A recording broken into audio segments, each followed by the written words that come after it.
या देवी सर्वभूतेषु मां चंद्रघंटा रूपेण संस्थिता। नमस्तस्यै नमस्तस्यै नमस्तस्यै नमो नमः। आप सभी को नवरात्रि के तीसरे दिन की हार्दिक शुभकामनाएं। इस समय शारदीय नवरात्रि की शुरुआत हो चुकी है। नवरात्रि के 9 दिनों तक मां दुर्गा के अलग अलग स्वरूपों की पूजा करने का विधान है। मां दुर्गा की तीसरी शक्ति का नाम चंद्रघंटा है।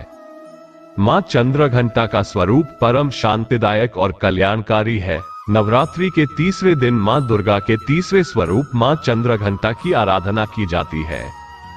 माना जाता है कि मां चंद्रघंटा की पूजा और भक्ति करने से आध्यात्मिक शक्ति मिलती है। धर्म शास्त्रों के अनुसार नवरात्रि के तीसरे दिन जो भी जातक माता के तीसरे रूप मां चंद्रघंटा की पूजा अर्चना करता है, उसे माता की कृपा प्राप्त होती है। इस साल 17 अक्टूबर 2023 को शारदीय नवरात्रि का तीसरा दिन है। ऐसे में आज की इस वीडियो में आप जानेंगे मां चंद्रघंटा की पूजा विधि, पूजा का शुभ मुहूर्त, मंत्र, भोग स्वरूप उन्हें क्या चढ़ाना चाहिए और अंत में की जाने वाली क्षमा याचना के बारे में। वीडियो के अंत में आप मां चंद्रघंटा के मंत्रों को भी नोट कर सकते हैं। वीडियो शुरू करने से पहले हम आपसे विनम्र निवेदन करते हैं कि अगर आपने अभी तक चैनल को सब्सक्राइब नहीं किया है तो ऐसी ही व्रत, त्योहार एवं सनातन धर्म से जुड़ी जानकारी सबसे पहले जानने के लिए हमारे चैनल को सब्सक्राइब अवश्य कर लीजिए।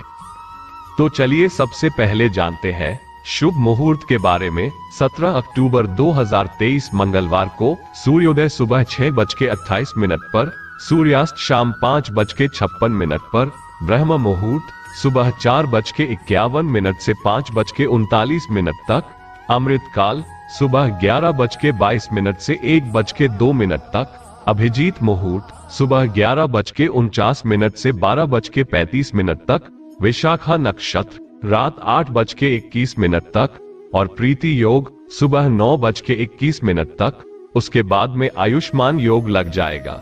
राहु काल दोपहर 3 बजे से 4:30 तक रहेगा। राहु काल के समय को छोड़कर आप पूरे दिन में कोई भी शुभ कार्य आज के दिन कर सकते हैं।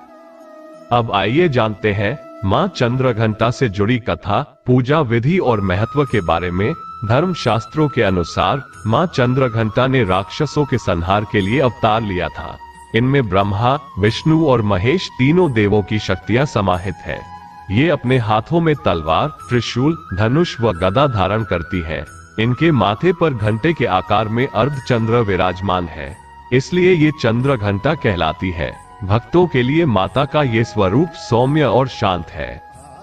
मां चंद्रघंटा की पूजा विधि। नवरात्रि के तीसरे दिन सर्वप्रथम जल्दी उठकर स्नानादि करने के पश्चात पूजा स्थान पर गंगा जल छिड़कें। फिर मां चंद्रघंटा का ध्यान करें और उनके समक्ष दीपक प्रज्वलित करें।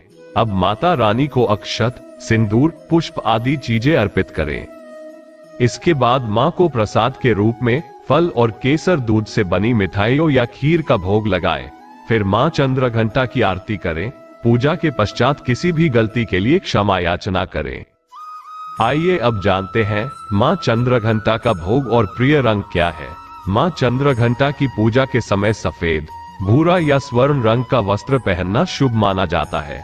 इसके साथ भक्त इस दिन दूध से बने मिष्ठान का भोग लगा सकते हैं। मान्यता है कि माता को शहद भी प्रिय है। आइए अब जान लेते हैं मां चंद्रघंटा के मंत्र को। आप स्क्रीन पर दिए गए मंत्रों को नोट कर सकते हैं।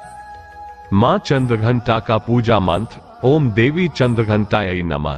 प्रार्थना। पिंड ज प्रवरारूढ़ा चंडकोपास्त्र कैर्युता प्रसादम तनुते महाम चंद्रघंटेति विश्रुता।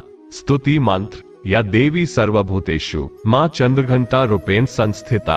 नमस्तस्यै नमस्तस्यै नमस्तस्यै नमो नमः। अब पूजा के अंत में आप माता रानी से क्षमा याचना इस प्रकार से कर सकते हैं। क्षमा याचना। हे परमेश्वरी, मेरे द्वारा रात दिन सहस्त्र अपराध होते रहते हैं। अपनी भक्त समझकर मेरे उन अपराधों को आप कृपा पूर्वक क्षमा करो। हे परमेश्वरी, मैं आह्वान करना नहीं जानती, विसर्जन करना नहीं जानती तथा पूजा करने का ढंग भी नहीं जानती, मुझे क्षमा करो। हे देवी, हे सुरेश्वरी, मैंने जो मंत्रहीन, क्रियाहीन और भक्तिहीन पूजन किया है वह सब आपकी कृपा से पूर्ण हो। सैकड़ों अपराध करके भी जो भक्त आपकी शरण में जय जगदम्बे कहकर पुकारता है, उसे वो गति प्राप्त होती है जो ब्रह्मादि देवताओं के लिए भी सुलभ नहीं है। हे जगदम्बिके, मैं अपराधी हूँ, किंतु आपकी शरण में आई हूँ। इस समय दया की पात्र हूँ। आप जैसा चाहो करो। देवी परमेश्वरी, अज्ञान से, भूल से अथवा बुद्धि भ्रम होने के कारण मैंने जो कुछ भी कम या अधिक कर दिया हो, वो सब क्षमा करो और मुझसे प्रसन्न हो। हे सच्चिदानंद स्वरूपा परमेश्वरी, हे जगन्नाथ माता कामेश्वरी, आप प्रेम पूर्वक मेरी यह पूजा स्वीकार करो और मुझ पर प्रसन्न रहो। देवी सुरेश्वरी, आप गोपनीय से भी गोपनीय वस्तुओं की रक्षा करने वाली हो। मेरी पूजा को ग्रहण करो और आपकी कृपा से मुझे सिद्धि की प्राप्ति हो। उम्मीद करते हैं आपको यह वीडियो पसंद आई होगी।